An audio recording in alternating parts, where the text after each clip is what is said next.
Tagad populārs visi ņem viņu nomā. Kur ir tā? Es īsti neesmu iedziļinājies, kur ir tā salas. Varbūt kāds var pakomentēt. Tev nav vienkārši galvas sāp. Bet tu galvas sāp, ja es pērku jaunu, tad es ceru, ka es, ja nopirkšu no jums, viņi man nebūs tāpat galvas sāps. Ja es gribu galvas sāpes nopirkt lietot. Galvas sāpes tādā ziņā. Tev mainās kaut kādi parametri.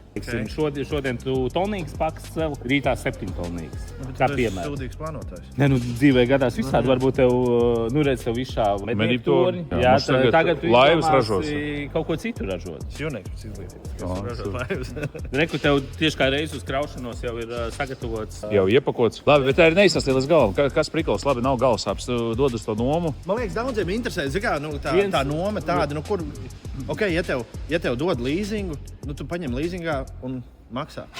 Jā, bet ir daudz un dažādi. Teiksim tā, visiem nav viena formula. Viens, ja tu finansējies, teiksim, tev uzņēmumam vajadzīgi apgrozāmie līdzekļi. Jā. Paņemsi līzingā, tas būs tev apgrūtinājums bilancei.